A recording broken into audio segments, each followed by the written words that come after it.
Olá, estou me arrumando na cadeira. Meu nome é Paulo, certo? Também sou conhecido como Leandro, nome artístico, essas coisas. E faz muito tempo que eu não apareço aqui. Muito tempo. Eu acho que eu tô até visualmente diferente. Bom, o cabelo eu cortei, né? Mas eu acho que já cresceu desde então. Enfim. A última vez que eu apareci, eu acho que foi em junho. Não sei se eu... Não dei as caras aqui em julho. Eu acho que nem em junho, pra ser sincero. Enfim, muitas coisas aconteceram. E eu quero falar sobre muitas coisas. Eu não sei o quanto tempo esse vídeo vai durar. Desculpa, tem livros ao meu redor. Olha uma caixinha.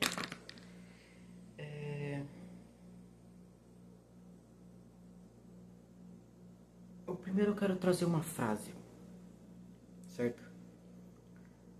Uma frase. Li isso numa timeline, já dizia o grande Tom L. Li isso numa timeline, mas uma frase muda o fim do filme, não é nada disso. O amor constrói, mas o ódio transforma. Eu queria dialogar sobre uma coisa muito específica que anda batendo aqui dentro, como se eu estivesse num ringue.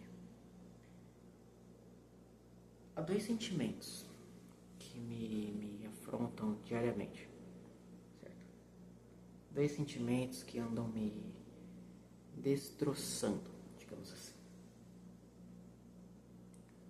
O principal deles é a sensação do fracasso constante, a sensação de estar atrasado e ainda mais atrasado como autossabotagem. A verdade é que eu me sabotei durante muito tempo e agora que eu reparei neste padrão e eu estou tentando quebrá-lo, eu não consigo distinguir quando é autossabotagem e quando é a vida. Por exemplo, eu tomo decisões que impactaram o meu futuro pelo agora, correto? Eu tomo decisões e preciso lidar com elas. Mas eu não sei dizer se estar bem agora e mal depois, atrasado depois, é uma espécie de autossabotagem ou é uma escolha de fato, entende? Eu não sei de onde vem a sensação de que eu preciso de alívio agora. O amor constrói, mas o ódio transforma. Por que essa frase mexe aqui? Eu acredito principalmente que é pelo sentimento da constância, entende? O amor é uma constância. Uma constância. Do momento que começa ao momento que termina. Do momento que começa ao momento que termina. Durante todo esse trajeto, ele tá lá.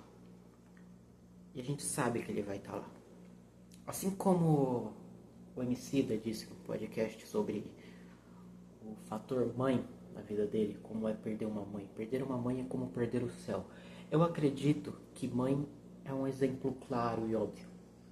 E realmente profundo e muito sincero, principalmente vindo dele. Mas eu também trocaria mãe por amor, não no sentido de um amor romântico, mas no amor no sentido poético, no sentido simbólico mesmo. O amor é um aconchego, um travesseiro, entende? É como se te tirassem a cama e te botassem em pedras, sabe? É basicamente isso. O amor é uma constância, então ele constrói. Você tem tempo para construir algo com ele. O ódio não. O ódio são pancadas, certo? São porradas, são pressões. São pressões aplicáveis em determinados momentos. E eu tava com saudade de fazer isso, muita saudade. Eu acho que eu tava explodindo justamente por não ter tempo para isso. Mas por que o ódio é um assunto tão benéfico, assim como a pressão? Eu não sei dizer. Eu adoraria vir aqui citar livros e livros sobre esses assuntos. Mas a única coisa que eu tenho pra citar é o canal de um comediante, então vamos nessa. Basicamente, eu quero falar sobre a frase... Nossa, eu tenho muitas frases pra falar sobre, muito conteúdo acumulado aqui dentro. Eu quero falar sobre a frase: o maior inimigo da depressão é o alvo. Crônicas de Jorge. Maldito. Enfim, eu não sei porquê. É basicamente um canal de autoajuda. O Papo com o Jorjão, ou Resenha com o Jorjão, não lembro o nome do quadro, enfim. Mas é quase um quadro de autoajuda. Eu não sei porque isso mexe comigo. Talvez porque eu admiro o trabalho do cara. Assim como alguém deve admirar o jovem rico, primo rico. Quase a mesma coisa. Enfim. A verdade é que a gente se apega nos discursos de quem a gente viu que conseguiu o que a gente quer. Eu não tenho a pretensão de ser um grande comediante, muito menos um enorme escritor. Eu quero que pessoas como eu não passem pelo que eu passei antes de encontrar a escrita. E eu também quero que pessoas como eu não passem pelo que eu passei ao encontrar a escrita e não saber o que fazer. A última coisa que eu faria na minha vida é vender cursos, certo? A última, desculpa. Aplico aulas tranquilamente, faço qualquer coisa, mas vender cursos sobre ser escritor não é algo que eu quero, principalmente sobre a escrita. Escrita criativa, cursos, mas não vendíveis, sabe? Eu darei cursos, mas não cursos gravados. Eu acho isso um porre, mas enfim, voltando. Qual é o objetivo? E eu quero cravar isso aqui. Qual é o objetivo de alguém que faz o que eu faço? De um escritor, certo? Eu tive uma conversa com o Guilherme Reis, ou Guilherme Karateverso, como eu chamo ele, o Gui Karateverso, ou só Karateverso. Enfim, o criador do Arcadia Verso, que tem 4 livros publicados, é isso? Acho que é. O Amazon Kindle, né? Enfim. Reinos de Arcadia, vai atrás, mas tanto faz também. Não vou ficar fazendo publi pra ninguém, não.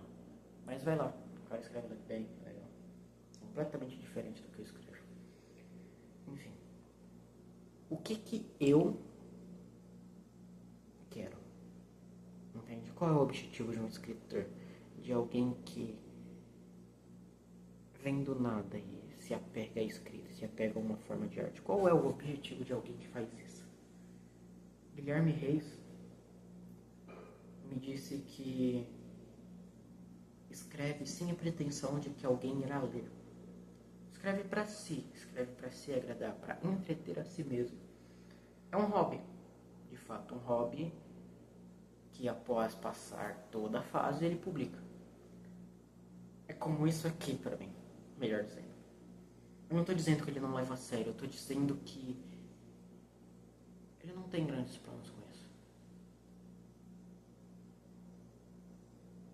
Mas isso não funcionaria comigo, entende? Eu já tentei muito me apegar a essas ideias. As ideias do vazio, sabe? Os vazios que consomem. Os vazios que estão rondando a minha atmosfera o tempo todo. Sabe? Me girando como o planeta circula. Enfim. E esses vazios não me preenchem, como diria o Freud. Não esse, tá? Eu vou falar sobre isso daqui a pouco. O Freud e o rapper. Seu vazio não me preenche. Por que esse vazio não me preenche? Porque a falta da fome, da necessidade não me preenche. Eu não consigo me apegar à ideia de que tudo isso é em vão. Eu tenho certeza que isso vai me levar a uma frustração gigantesca no futuro. Mas essa frustração viria cedo ou tarde, ou agora ou depois, eu não ligo. Eu tenho uma necessidade de uma potência gigantesca, sabe? É como se eu fosse compulsivamente necessitado.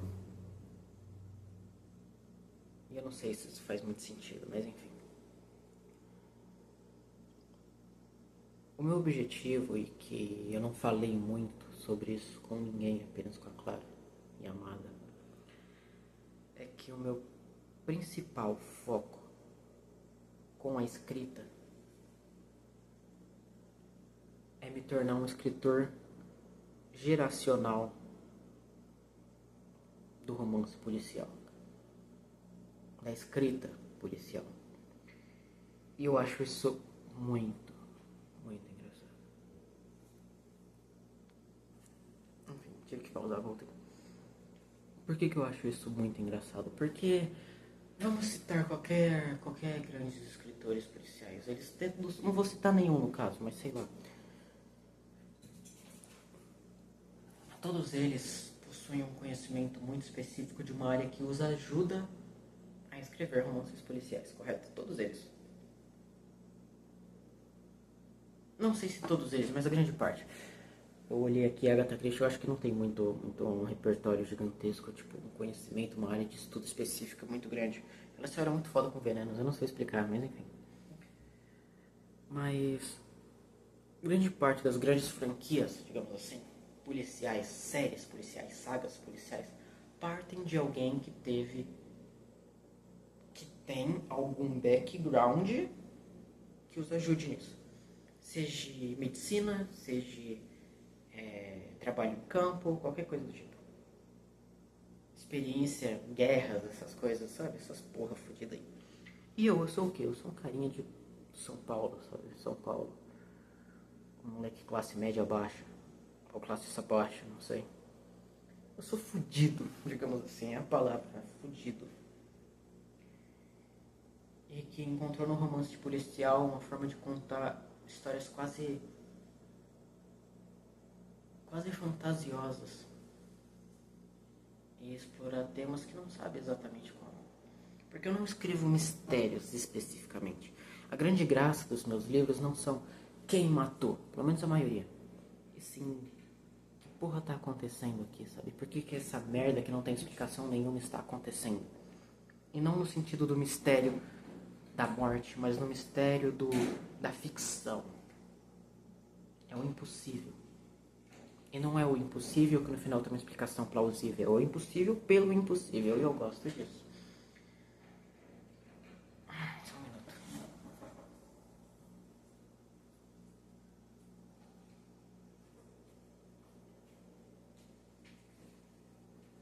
Essa aqui estava tentando fugir de casa.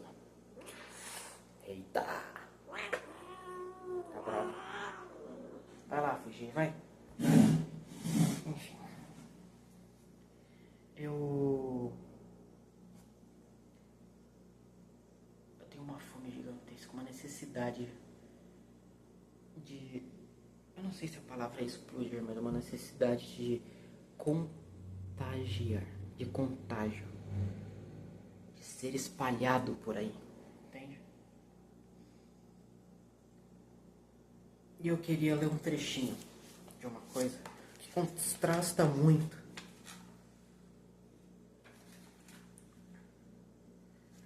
Que contrasta muito com o que eu quero e ainda assim faz parte do que eu sempre quis. Isso é muito engraçado. Faz pelo menos 30 anos que ela me diz que quer sumir sem deixar rastro. Só eu sei o que isso quer dizer. Nunca teve em mente uma fuga, uma mudança de identidade, o sonho de refazer a vida noutro lugar. E jamais pensou nisso. Incomodada com a ideia de que Rino tivesse de lidar com seu corpo, cuidar dele. Seu objetivo sempre foi outro. Queria volatilizar-se. Queria dissipar-se em cada célula. E que ninguém encontrasse o menor vestígio seu.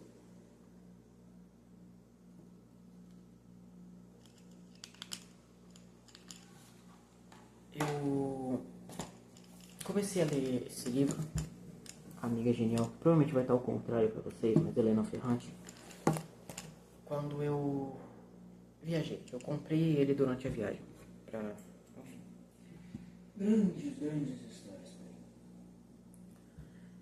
E esse também, certo? A verdade é que que a vida, assim como a morte, elas andam quase lado a lado, num sentido quase cômico, quase irônico.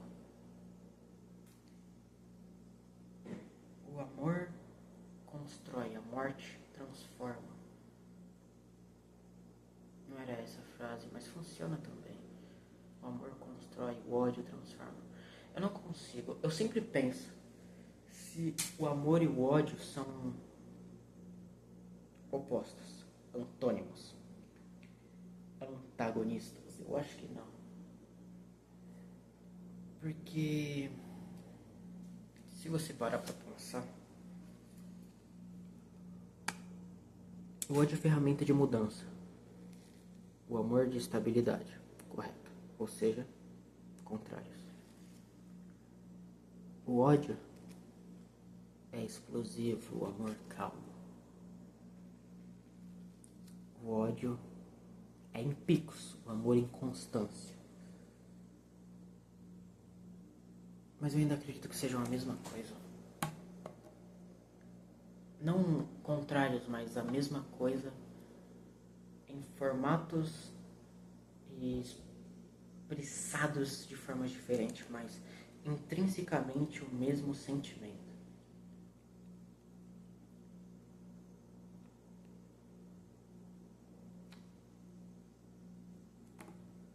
Sumir, por que as pessoas somem? Por que as pessoas desaparecem, entende? Eu sempre me perguntei isso, como um escritor de mistério ou horror, independente, eu sempre me perguntei, pessoas desaparecidas, o que realmente aconteceu, sabe? Aconteceu. Perdão pelo plural errado. Muitas coisas.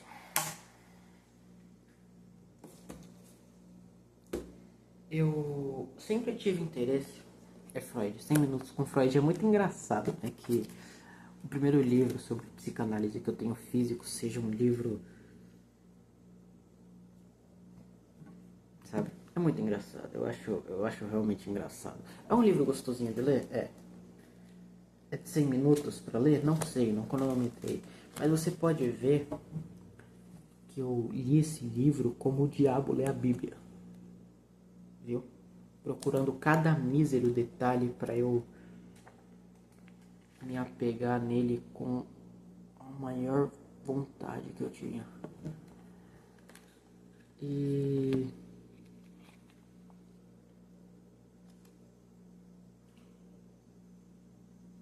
Sigmund Freud seria responsável por tratar. Afinal, como era possível ter um casal monogâmico como modelo e, ao mesmo tempo, promover bordéis? Ou seguir a nudez entre quatro paredes e ver a pornografia se espalhar com a disseminação do daguerreótipo?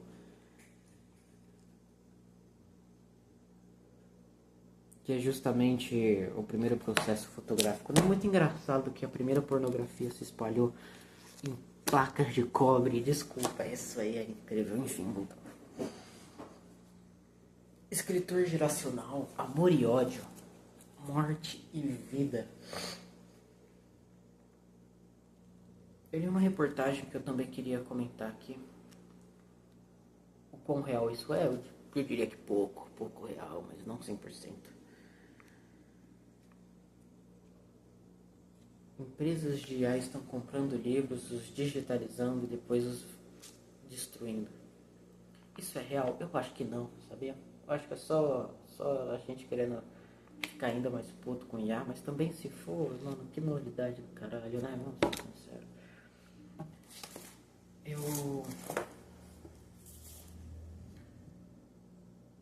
Eu constantemente sinto quando eu escrevo que eu tô lutando por uma causa perdida. Não só a escrita, mas como minhas histórias. É engraçado, porque há escritores por aí que eu não acho nem ruins. Eu acho detestáveis. Ruins, pode ser ruins também. Eu acho a escrita deles deploráveis. E eu não falo de escritores pequenos, não. Eu falo de um Charlie Bukowski, sabe? Eu não consigo ter qualquer tipo de apego pelo escritor maldito, eu não consigo. E a verdade é que tudo que foi escrito sempre será escrito de novo e de novo, e eu não gosto da ideia. Entende? Voltando a Crônicas de Jorge, ele disse, não me disse, mas ele disse num vídeo, acho que o mesmo vídeo, ou não, enfim. É Depressão, Pressão e William Bonner é o nome do vídeo. Vai estar na descrição? Não sei, acho que não. Mas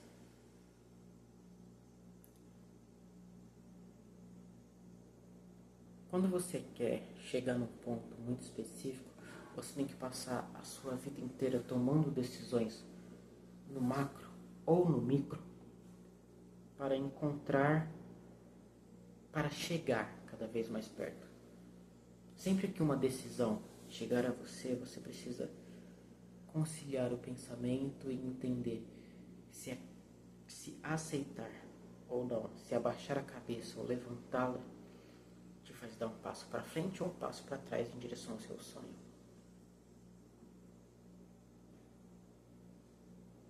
Mas não há decisões vindo em minha direção no momento. Como escritor, eu me sinto lutando contra a maré e me afogando constantemente. A verdade é que eu não toco no meu livro há um bom tempo. E hoje eu me sentei nessa mesma mesa e atualizei o quadro da minha parede com todas as cenas dos meus capítulos do meu livro O VQC em ordem. E com falsa esperança de que isso me daria qualquer tipo de abordagem nova, de direção nova. E eu não consigo chegar a lugar nenhum. A verdade é que eu não tenho conseguido consumir o mundo com a mesma vontade que eu tenho. Eu não consigo mais transformar o mundo e a rotina exaustiva em narrativa potente. E nos poucos momentos que eu tento, eu destruo qualquer capacidade que eu tenho de continuar com aquilo.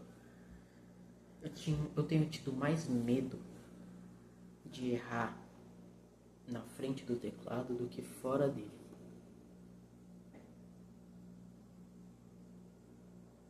Isso é muito louco.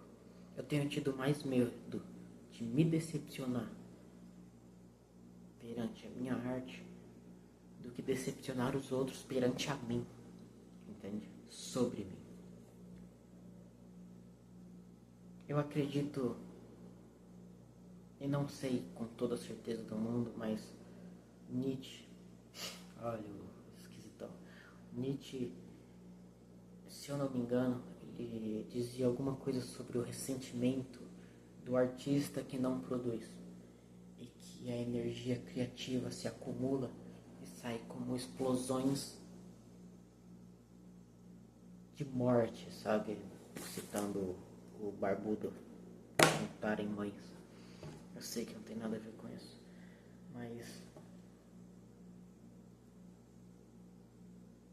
mas eu não consigo converter o mal a algo.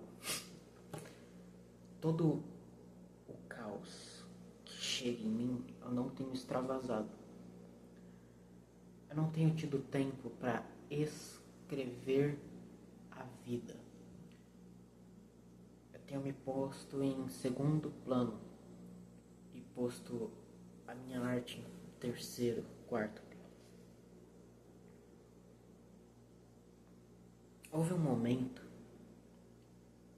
entre 2024, 2025, 2026 que a minha vida era isso.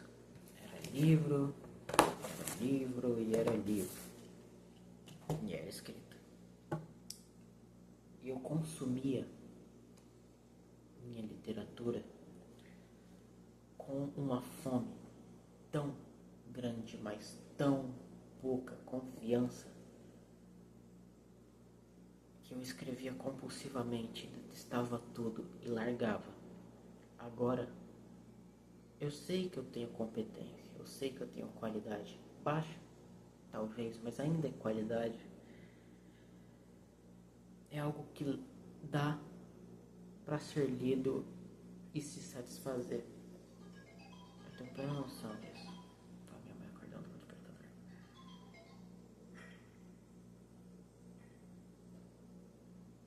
E... Calma. Desculpa, foi pra assustar.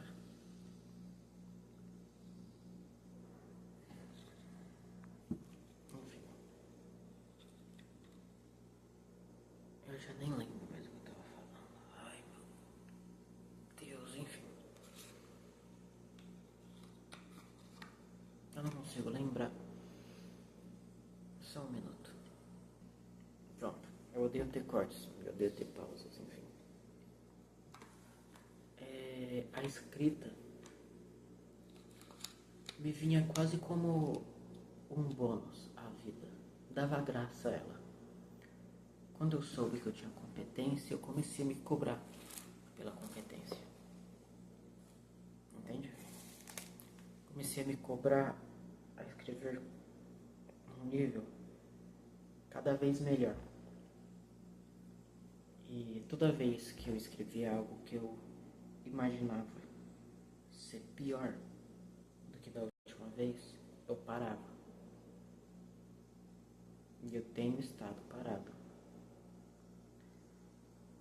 Tenho estado imobilizado. Quase inútil. É como se eu tivesse... É uma autossabotagem, sem sombra de dúvidas, mas é como se eu estivesse me punindo por não escrever como eu já escrevi, com a não escrita. E eu entrei nesse ciclo, que é quase uma maldição. Eu acredito ser, de fato, uma maldição. A maldição, como se fosse o dia da marmota, em que eu não consigo sair deste buraco. Eu gosto muito da ideia da escrita como lazer, como falta de pretensão. Mas a partir do momento que você traça um objetivo quase lúdico como o meu, a sua cabeça entra num parafuso que você precisa se acostumar. Porque você tem um ponto para chegar. E o ponto para chegar te faz adiar o ponto de partida. A verdade é que tudo que eu escrevi do meu livro fui sem a pretensão de chegar a lugar nenhum. A partir do momento que eu percebi que eu tinha que chegar num canto, eu não soube mais como.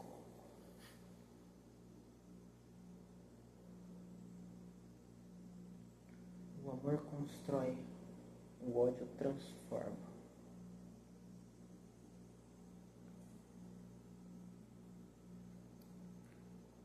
A verdade é que eu preciso de constância do amor, mas não só um amor romântico ou um amor conjugal ou familiar, um amor parceiro. Eu preciso de um amor de ofício, entende? Um amor ao ofício, à escrita. Me dói a ideia de a minha escrita precisar virar ofício. e deixar de ser ócio. Mas também me dói a ideia de nunca conseguir torná-la ócio, ofício. Sempre querer manter em ócio. Eu ando nessa constante, sabe? Meu Deus. Eu ando nessa constante. Entre aqui, aqui, aqui e aqui. É como o álbum do Bardec, entre o concreto e o sonho. Porque é muito mais fácil você deixar a ideia do escritor geracional pra casa do caralho e focar no agora, no trabalho manual, em viver a mesma vida. Sempre. Mas o dia da marmota me faz querer morrer.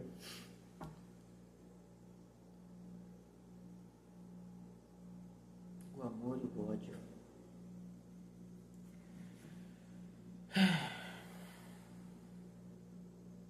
Eu acho que o ódio é uma espécie de fome. E o amor sacia muito, muito, muito.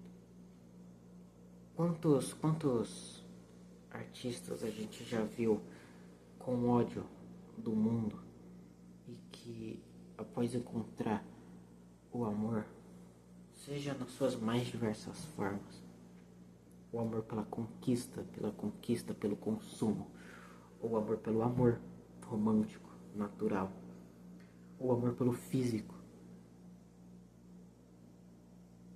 e o ódio desaparecer, entende? Saciá-lo, apagar o fogo, entende? Eu vi um vídeo da Ebony numa entrevista, não sei com quem, eu nem vi o vídeo todo, mas a frase dela, ou uma espécie do que ela falou, fica na minha cabeça sobre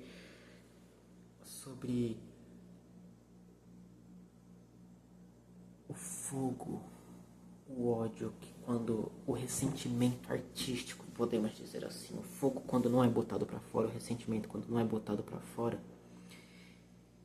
ele queima por dentro, ele faz mal, ele envenena, ele constipa, ele mata.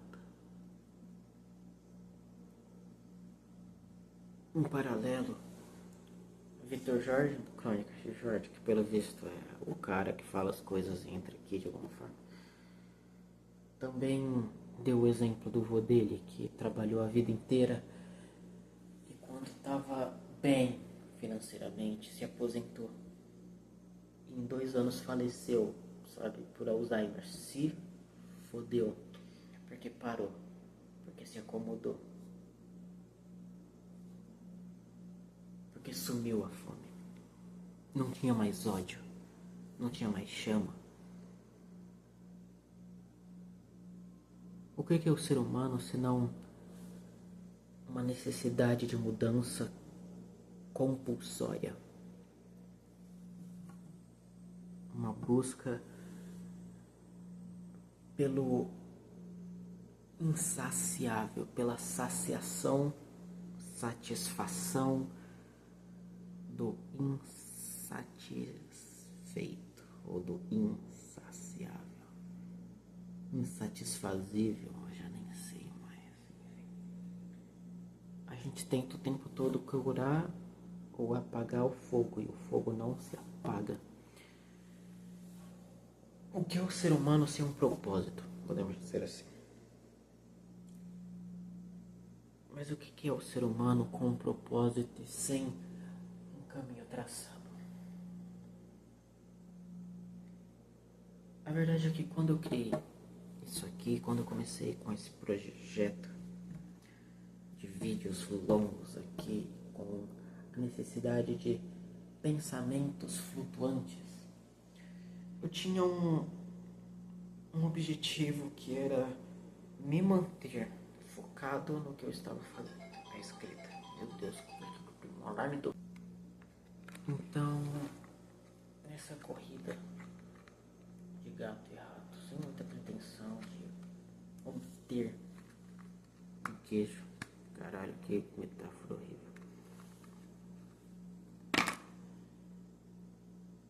Eu me perdi num processo quase que angustiante. E tive a vontade de volatilizar-me. Toma, palavra bonita. Me desfazer, digamos assim.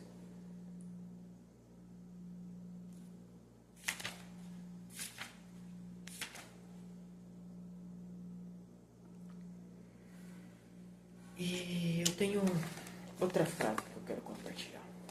E é muito louco porque eu li tipo 40 páginas. Não, eu li 27 páginas desse livro só. E eu já tenho 2 frases para falar sobre, mas enfim.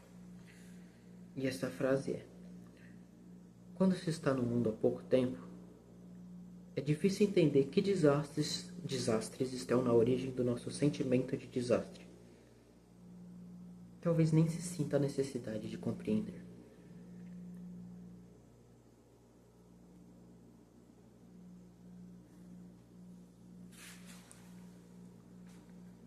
Os grandes, à espera de amanhã, se movem num presente atrás do qual ao ontem ou o anteontem, ou no máximo a semana passada. Não querem pensar no resto. Os pequenos não sabem o significado de ontem, do anteontem, nem de amanhã. Tudo é isto, agora. A rua é esta, o portão é este, as escadas são estas. Esta é a mamãe, este é o papai, este é o dia, esta a noite.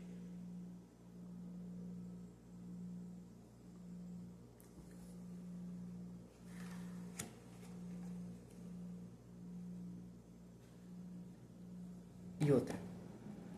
Era belo e assustador, como qualquer coisa até então.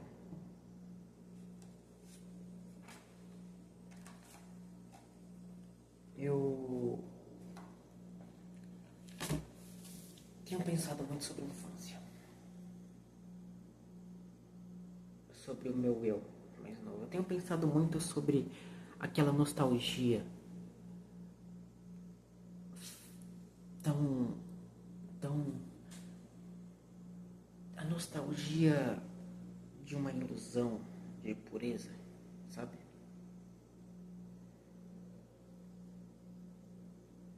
Eu sempre me pergunto se há algo que obrigatoriamente corrompe as pessoas. E eu ainda mais me pergunto se há algo que impede homens de quebrarem certos ciclos, certos padrões, e ainda mais de olharem para si mesmos e reconhecerem e saberem como mudar esses seus erros. Eu vejo muitas pessoas, principalmente homens, que cometem erros atrás de erros, como eu, e não sabem como repará-los. Sabem que existem, mas não sabem como repará-los. E se concentram em apenas observar o padrão se repetindo, nunca em quebrar o padrão, porque não sabem como fazer isso. Eu tenho plena noção que o Paulo de hoje é o mesmo Paulo de 5 anos, com os mesmos problemas, a raiva explosiva, o perfeccionismo exagerado, a preguiça excessiva. Não é bem a preguiça, mas a paralisia sobre a vida,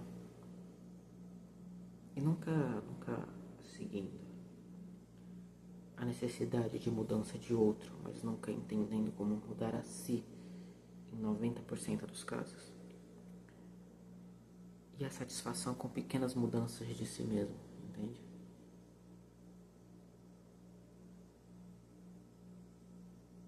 É o mesmo Paulo.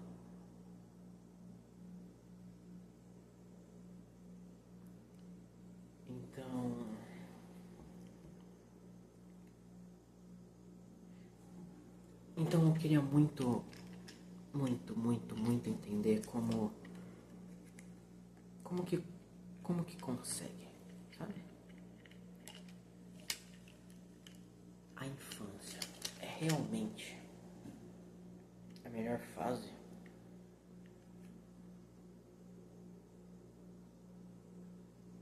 eu acredito que a falta de informação e a ingenuidade não é uma bênção, necessariamente. É uma anestesia, claro. Mas o mundo sempre foi o mesmo. Eu acredito que a grande fase de mudança de uma pessoa é antes dos 16, antes dos 10. Os 12. Eu acho que os 12 é quando o ser se forma e a casca vem, sabe? A casca contra as mudanças. E só grandes porradas, porradas verdadeiramente dolorosas fazem essa casca rachar e uma mudança acontecer. Então, quando uma mudança acontece, seja pelo outro ou por si mesmo,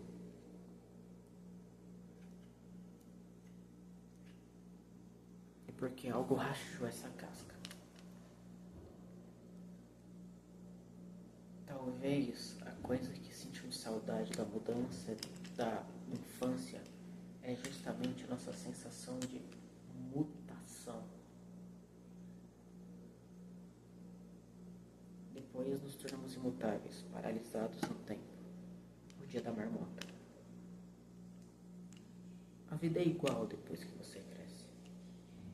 Igual a de fulano e a de ciclano. E aquelas pequenas pessoas que são diferentes de nós, a vida, mas são iguais entre eles.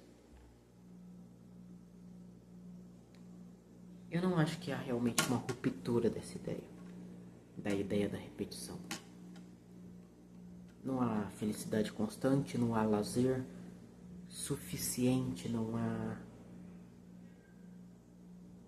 anestesia potente. É uma constância de repetições, padrões comportamentais, padrões de consumo, padrões de ser. Que todos nós cabemos no mesmo grupo. É a busca pela saciação. Eu sempre acreditei que aquele sentimento de preencher o vazio era uma espécie de necessidade de cessar a agonia, a cessar a dor. Era uma necessidade de anestesia mesmo, de dopar, sabe? De dopar, de se dopar. Mas agora eu entendo que é quase uma fome, uma compulsão de mundo. É uma espécie de pulsão de vida, como diria este homem. E ao mesmo tempo que buscamos uma saciação de nossos desejos e nossas vontades, sabemos que a morte dessas vontades é a morte de nós mesmos, entende? Como o vô do Victor Jorge.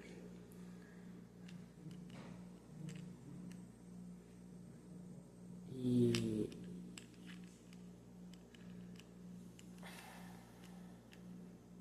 o Grande Crônicas, ele acredita que o Grande Crônicas, ele acredita que um objetivo imaterial é o suficiente para que não se exploda, para que o fim não seja trágico, para que não se atrofie. Porque um objetivo material é aquele que você nunca tem certeza se realmente o conquistou. Mas uma busca incessante às vezes gera uma frustração. E ser um escritor geracional é justamente isso. Porque eu tenho certeza que não há um final neste sonho. Não há uma conclusão direta. Entende? Assim como ele se tornar o maior comediante do Brasil, não tem uma conclusão direta, não tem um padrão, tem uma interpretação. quando você encarar essa interpretação, o que vem depois? Você vai precisar se manter lá, mas você não vai. Entende? Um escritor geracional. Qual é o caminho exato para chegar lá? É o extraordinário, né? O que soa impossível.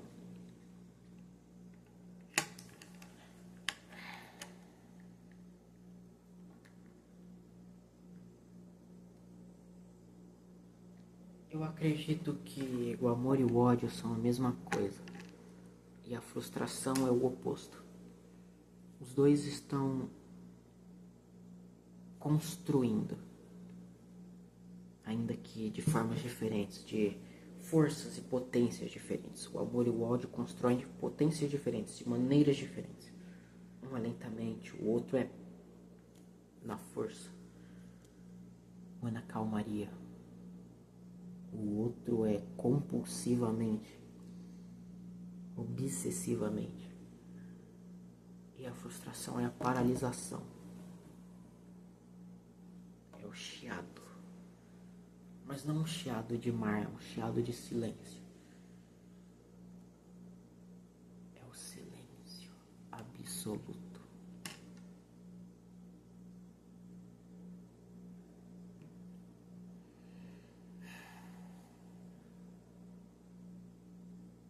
Ninguém luta por aquilo que não ama. Por aquilo que não quer. Ninguém sente raiva pelo erro do que você não quer com você. Pelo fracasso do que você não queria.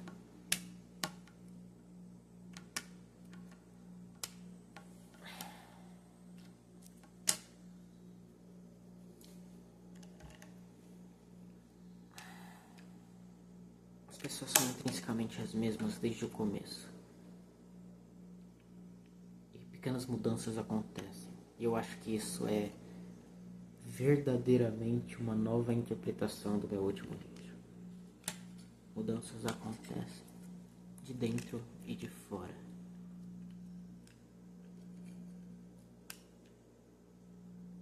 Mas é necessário porrada pra caralho.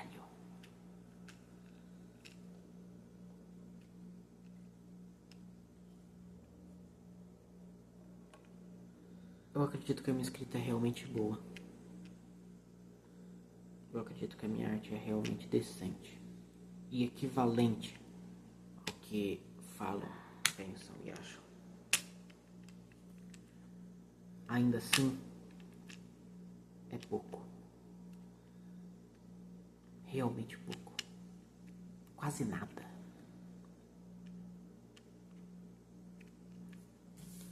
Eu tenho em minhas mãos, e ao contrário para vocês, eu acho, o livro que ganhou o prêmio de melhor literatura do século. Helena Ferrante, a amiga genial. E eu olho para esse livro, eu leio, e eu tenho lido pouco, mas tenho lido. E eu ainda acho pouco. É muito foda. Mas eu acho pouco. O que eu quero fazer não é o melhor livro do século. Não é mudar e criar uma vertente nova. Não é espalhar o que eu sei sobre o que eu sei. Não é dar palestras e livros sobre o que eu sei, espalhar o que eu sinto. É fazer com que tudo isso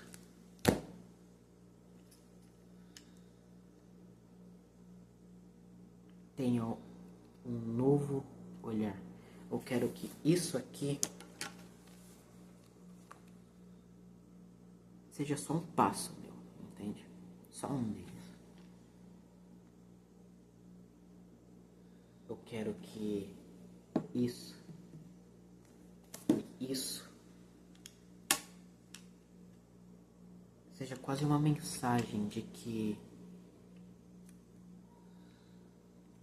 o alvo está muito longe. Eu não quero escrever uma amiga genial. Eu não quero criar uma psicanálise. Eu não quero ensinar a arte da ficção. Eu quero atirar na lua e acertar naquilo que a gente nunca viu.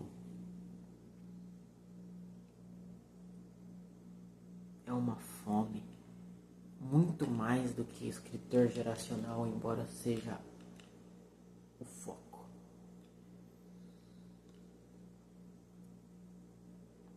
Eu quero que a literatura brasileira lembre de mim com carinho.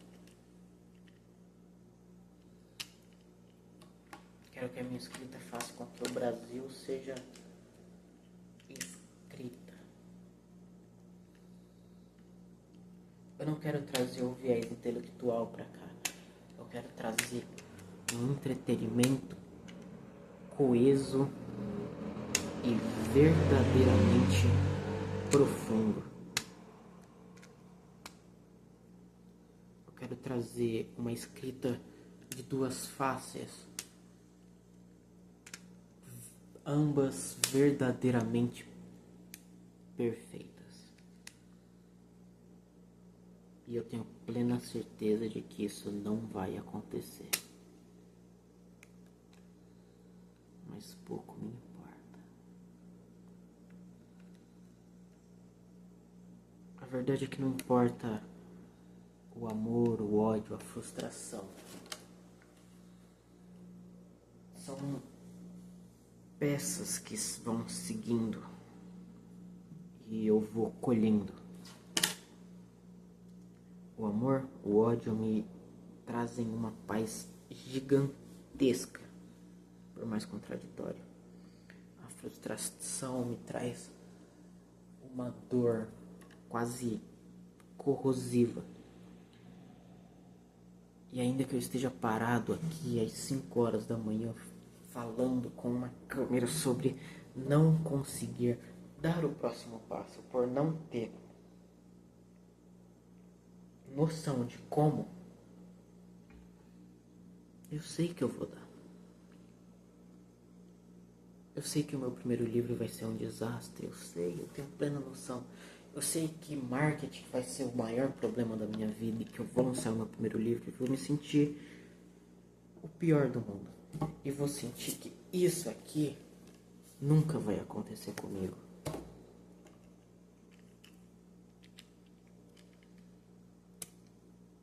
Esse livro é pro Paulo do futuro.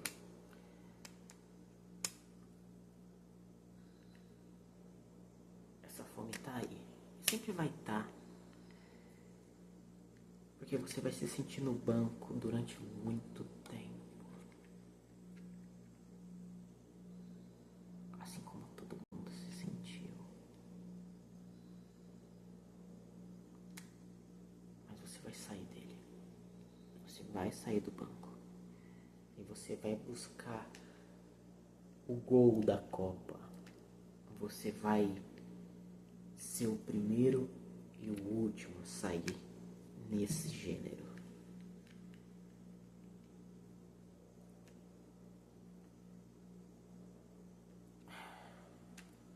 Se você quer entender, um exemplo simples e prático do que eu quero ser. Eu quero escrever até o dia da minha morte. E quando eu morrer, eu quero que publiquem histórias usando o meu nome. Como Agatha Christie. Enfim. O meu nome é Paulo, também conhecido como Lelo. Com um conto publicado em Transmissão Segunda Onda pela editora Necrópole. O outro conto para sair em Beba-me Devagar pela editora Necrópole, dia 8 de agosto agora. O terceiro conto para sair na Ontologia e Escatologia, da Red Rocket, também uma editora. Mais um conto, não, ainda não, mais 2 poesias para sair pela Necrópole Editora em setembro, final de setembro. E muito mais coisa vindo aí. O VQC em 15 de julho de 2027.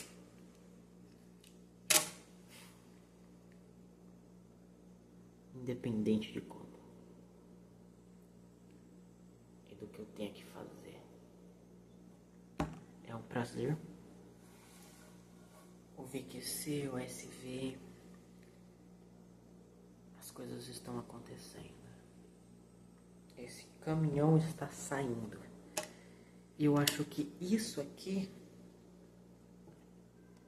é o próximo passo para o que eu quero.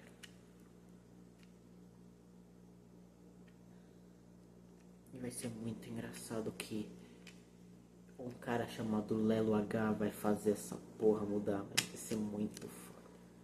Não importa o que eu tenho que fazer. Foi um prazer.